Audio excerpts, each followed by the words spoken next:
नमस्कार दोस्तों, पंचतंत्र क्लासेज में आपका स्वागत है। मेरे छोटे भाइयों एवं बहनों, यदि आप क्लास 8 में हो या क्लास 8 में जाने वाले हो तो ये वीडियो आपके लिए। जैसा कि मैंने ये मैथ स्टार्ट किया है क्लास 8 का गणित, और इसका दोस्तों मैंने पहला चैप्टर समाप्त कर दिया है और आज मैं शुरुआत करने वाला हूँ दूसरा चैप्टर। और इस चैप्टर का नाम है दोस्तों एक चर वाले रैखिक समीकरण। आप देख सकते हैं एक चर वाले रैखिक समीकरण, अध्याय 2 है, बिहार बोर्ड का बुक है। तो अगर आप भी बिहार बोर्ड के स्टूडेंट हो तो ये वीडियो आपके लिए ही है। और आप लोग यदि चैनल पे नए हो तो चैनल को सब्सक्राइब कीजिए, वीडियो को लाइक कीजिए। ये भी चैनल नया है, इसको सपोर्ट कीजिए प्लीज़। आप लोग से हाथ जोड़ के गुजारिश है। तो दोस्तों हम अब स्टार्ट कर रहे हैं कक्षा 8 का ये प्रश्नावली नहीं है, अध्याय 2 एक चर वाले रैखिक समीकरण। तो इसको हम आज परिचय पढ़ेंगे, इसका इंट्रोडक्शन, और देखेंगे कि क्या है क्या नहीं है। इसके बाद जो है हम इसके बारे में इसका जो है प्रश्नावली 2.1 इसके आगे वाले वीडियो में रहेगा। तो आज हम पढ़ते हैं परिचय। तो चलिए दोस्तों हम समझते हैं।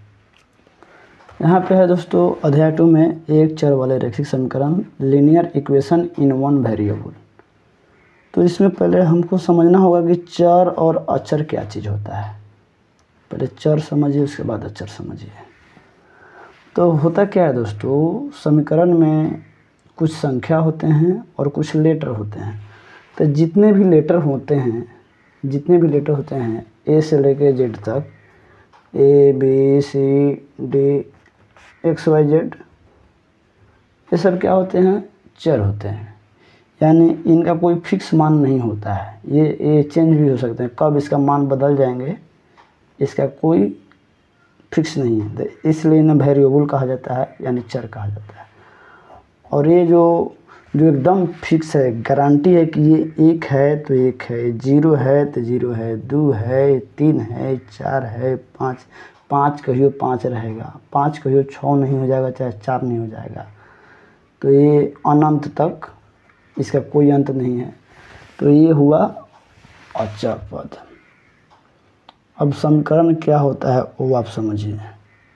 यहाँ पे एक दिया हुआ है दोस्तों 2x - 7 = 11। हम इसी को समझते हैं, ठीक है। 2x प्लस माइनस दिया हुआ है, चलिए हम प्लस पे ही समझते, छोड़िए हटाइए। यहाँ पे हो गया 11, यहाँ पे माइनस दिया है, बाद में वो भी समझ लेंगे, कोई दिक्कत नहीं। तो दोस्तों आप देख रहे हैं ये मेरा जो है बायां हाथ है और ये मेरा दाहिना हाथ है। तो ये इक्वल जो होता है, इक्वल, इसको समता कहिए, चाहे बराबर कहिए, चाहे इक्वल कहिए। ये जो बराबर का दाहिने साइड वाला जो पक्ष होता है ये दायां पक्ष कहलाता है। ये कहलाता है दायां पक्ष। इसको बोलते हैं RHS। RHS का फुल फॉर्म होता है राइट हैंड साइड। और बराबर का जो इस साइड में होता है ये होता है दोस्तों बायां पक्ष। बायां पक्ष का होता है LHS, लेफ्ट हैंड साइड। चलिए मैं इसको भी लिख देता हूँ, कोई को ना पता होगा तो, left hand side, right hand side. तो ये बायां पक्ष दायां पक्ष आपको समझ में आता होगा। चलिए अब हम इसको बनाते हैं, थोड़ा बनाने का प्रयास करते हैं कि यह क्या है, जो है कैसे बनता है। तो इसमें x का मान निकालना है, तो इसमें कुछ नियम समझिए दोस्तों। आपको कुछ नियम समझना होगा, ये अपने हिसाब से मैं बनाता हूँ। चेंज इनटू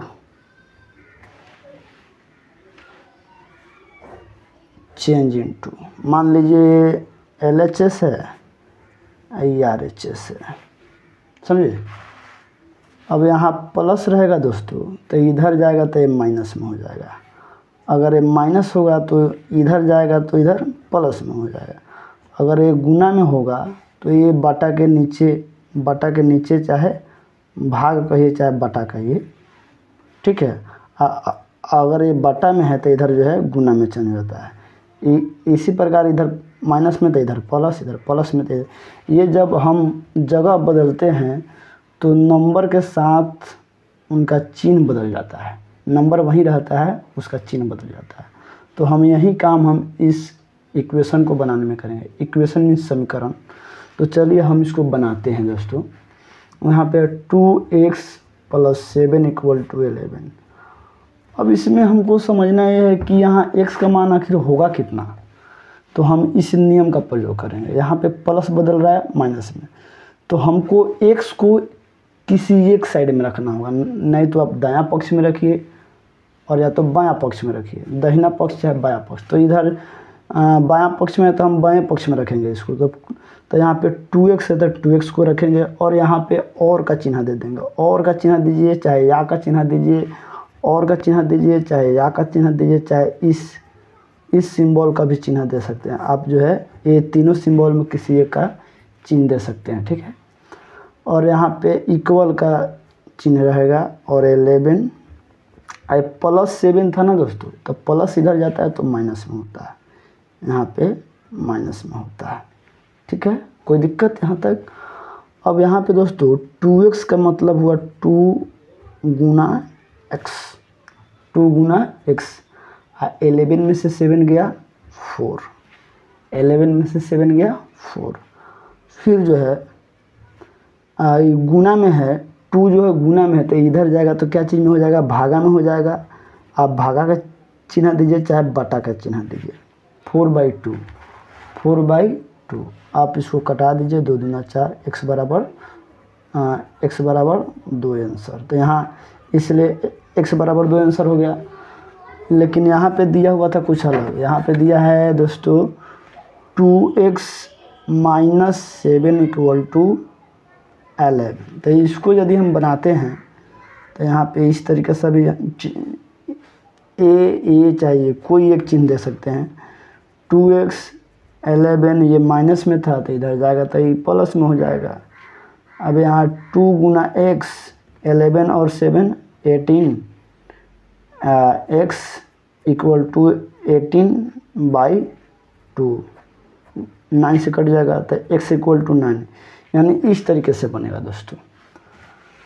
तो ये जो है बनाने का तरीका है, लेकिन अभी हम पूरा परिचय ना पढ़े हैं, परिचय में हम आपको आगे बताते हैं। ये कह रहा है स्वयं करके देखिए, समीकरण बनाइए। इसमें क्या करना है दोस्तों, समीकरण बनाना है। चलिए हम इसको भी बनाते हैं। यहाँ पे आप लोगों को बता देता हूँ, ये पेज नंबर है, पेज नंबर मैं आपको बता देता हूँ 23 है, 23। यहाँ पे कथी कह रहा है, समीकरण बनाइए। 3 बनाना है। पहला कह रहा है किसी संख्या का 4 गुना 40 है। किसी संख्या का 4 गुना 40 है, तो 10 चौका 40, 10 का 4 गुना 40 है। ये आंसर नहीं निकालना है, यहाँ पे इसको समीकरण बनाना है। कैसे बनाएंगे देखिए। तो माना कि वह संख्या x है, माना कि वह संख्या क्या है, x है। तो ये प्रश्न से होगा क्या, किसी संख्या का, किसी संख्या का है x का 4 बराबर 40, x का 4 बराबर 40, तब 4x = 40, ये आंसर हो गया। ये केवल समीकरण बना। अगर आंसर बनाएंगे तो इसको कटेंगे तो 10 आंसर आ जाएगा, लेकिन 10 नहीं लाना है, ओनली समीकरण बना के छोड़ देना है। दूसरा क्वेश्चन है दोस्तों, किसी संख्या का 2 गुना, किसी संख्या का 2 गुना उस संख्या के 5 गुने से 21 कम है। क्या कम है? 21 कम है। 5 गुने से 21 कम है। तो यहाँ भी अब से ये बनेगा, माना कि वह संख्या कितना है? x है। आप कोई ज़रूरी नहीं कि x से रखेंगे, आप y भी रख सकते हैं, z भी रख सकते हैं, a b c d। आप ये जो मैंने जो पढ़ाया है चर, इस चर का कोई भी आप ले सकते हैं, ठीक है, कोई ज़रूरी नहीं कि x ही लेंगे। तो किसी संख्या का दोगुना, अब प्रश्न से x का दोगुना तो 2x, फिर कह रहा है किसी संख्या का दोगुना उस संख्या के 5 गुने से, इस संख्या के फिर 5 गुने से कितना कम है? 21 कम है। 21 कम है, तो 21 कथी करेंगे? माइनस करेंगे, तो कितना हो जाएगा? x हो जाएगा। कितना हो जाएगा? x हो जाएगा। नहीं, ये थोड़ा गड़बड़ हो गया। नहीं, गड़बड़ नहीं है, सही है। किसी संख्या का दोगुना, ये थोड़ा गलत हो गया दोस्तों, फिर से समझिए। किसी संख्या का दोगुना 2x, फिर कह रहा उस संख्या के 5 गुने से, यानी इस संख्या के x के 5 गुने से कितना कम है? 21 कम है। यानी इतना बराबर 5x और अब तो ये बड़ा ही हो गया, तो यहाँ 21 कम है। यानी किसी संख्या के दोगुना 2x और संख्या के 5 गुने से 21 कम है, तो ये हो गया। तो आप इसको सजा सकते हैं, चाहे इतना पे भी छोड़ सकते हैं। तीसरा क्वेश्चन है, रमेश की वर्तमान आयु। रमेश की वर्तमान आयु उसकी 5 वर्ष पहले की आयु की दोगुनी है। चलिए इसको भी ध्यान से समझिएगा। रमेश के वर्तमान आयु, तो यहाँ पे लिखता हूँ, माना कि रमेश की वर्तमान आयु कितना? अब की बार ए लेता हूँ, ठीक है। तो रमेश की वर्तमान आयु उसकी 5 वर्ष पहले की आयु की दोगुनी है। यानी यह प्रश्न से देखिएगा, प्रश्न से रमेश के आयु वर्तमान आयु अब 5 वर्ष पहले, तो 1 घटाओ 5, 1 घटाओ 5। अब ई 5 वर्ष पहले तो ई तो हई है, आई अभी का है, तो ये कम एज होगा, लेकिन ये दुगुना है हेकारा, ये हेकरा कथी है? दोगुना है। तो ये हो गया, समीकरण बन गया, ये आंसर हो गया। बस ओनली समीकरण तैयार कर देना है। तो इस तरीक़ा से ये है। अब अगला पन्ना में ये स्वयं करके देखिए था, ये मैंने बना दिया, और अब मैं बनाता हूँ ये वाला हल के जन। यहाँ पे फिर पेज नंबर है 26, पेज नंबर 26 है, आप देख सकते हैं। पेज नंबर 26 का ये जो 3 क्वेश्चन है मैं बनाने जा रहा हूँ, ध्यान से देखिएगा, बहुत इम्पोर्टेंट होता है कोई चीज़ को समझना। चलिए यहाँ पे भी है, स्वयं करके देखिए। चलिए हम दिखाते हैं, फटाफट हल करते हैं। 1 नंबर में है 5x + 4 = 9। चलिए तो हम तो समझा चुके हैं कि ये प्लस उधर जाएगा तो माइनस में होगा, तो 5x यहाँ 9 + 4 है तो इधर -4, कोई दिक्कत चलिए नहीं दिक्कत है। 5 इंटू एक्स यानी 5 गुना एक्स, 5 में से 4 गया, अब बोले 9 में से 4 गया 5 होगा, फिर गुना में है तो इधर जाएगा तो बटा में हो जाएगा, तो 5 कम 5 तो एक्स का इक्वल टू क्या हो, इसलिए एक्स बराबर 1, एक्स का मान क्या हो जाएगा 1 आंसर हो जाएगा। चलिए दूसरा क्वेश्चन है दोस्तों, दूसरा क्वेश्चन है 5/2 प्लस 2x इक्वल टू 15/4 यानी 5/2 प्लस 2x बराबर 15/4। चलिए बना रहे हैं इसको। यहाँ भी दोस्तों प्लस छुपा रहता है, यहाँ जो है प्लस का चिन्ह छुपा रहता है, आप जो है समझ जो तो जाइएगा। यहाँ पे 2x का 2x लिख लेंगे, यहाँ 15/4 आई प्लस इधर जाएगा तो ये माइनस में। चलिए 2x, अब 4 और 2 का एलसीएम अगर बटा पड़ के जोड़ आता होगा तो ये शायद आप बना पाइएगा। 4 और 2 के पहाड़ा में 4 है, 4 के पहाड़ा में 4 तो 4 ही होगा, यही होगा हाईएस्ट। तो अब क्या करें, 4 एकम 4 1 आ रहा है, 15 एकम 15 माइनस 2 दूना 4 2 आ रहा है, 2 पछे 10। अब यहाँ पे दोस्तों देख रहे हैं ये 2 जो है, पहले एक राउंड और लिख लेते हैं, रुकिए। 15 में से 10 गया 5, 5/4 या यहाँ पे x इक्वल टू 5/4, ये इधर गुना में है तो इधर आएगा तो बट्टा के नीचे आ जाएगा, तो इधर गुना 2 हो जाएगा, तो 5/8 आंसर हो जाएगा। चलिए ये कंप्लीट हो गया। अब जो है तीसरा क्वेश्चन एक और है।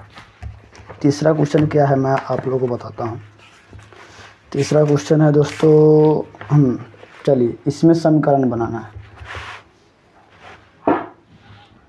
एक व्यक्ति के पास, थोड़ा कैमरा मेरा धुंधला हो रहा है, एक व्यक्ति के पास सिक्कों की चौथाई संख्या से 4 कम संख्या में नोट है। यदि नोट का संख्या 19 है तो सिक्कों की संख्या क्या होगी। चलिए आप लोग को शायद उतना फटफट ना समझ में आया होगा, फिर भी मैं आप लोगों को समझाने का कोशिश करता हूँ। चलिए फिर से पढ़ता हूँ। एक व्यक्ति के पास सिक्कों की संख्या एक व्यक्ति के पास सिक्कों की चौथाई संख्या से 2 कम संख्या में नोट है। यानी मान लीजिए सिक्का के संख्या अगर यहाँ पे दे दिया है हिंट, x रखना है, x है तो नोट की संख्या क्या बता रहा है, इसके चौथाई यानी x/4 से 2 कम है, तो यानी 2 का करना है, घटाव करना है। ये हो गया नोट की संख्या। फिर कथी कह रहा है कि यदि नोटों की संख्या 19 है, अगर नोट की संख्या 19 है तो प्रश्न से x/4 माइनस 2 बराबर 19। यह नोटे की संख्या है x/4 माइनस 2, और यह 19 जो है नोट की संख्या, तो दोनों बराबर हो गया। अब इसको फटाफट निकाल लीजिए। तो x/4 19 आई प्लस में है तो इधर, मतलब ये माइनस में है तो इधर आके काती में हो जाएगा, प्लस में हो जाएगा। क्या में हो जाएगा, प्लस में हो जाएगा। फिर x/19 2 21 आई बटा 4 है तो इधर जाएगा तो गुना 4, तो x बराबर 21 चौका 84। तो ये आपका सिक्का का संख्या हुआ, इसलिए सिक्का की संख्या बराबर आपका 84 तो हो गया आंसर। अब क्या करना है, नोट की संख्या, इसलिए नोट की संख्या बराबर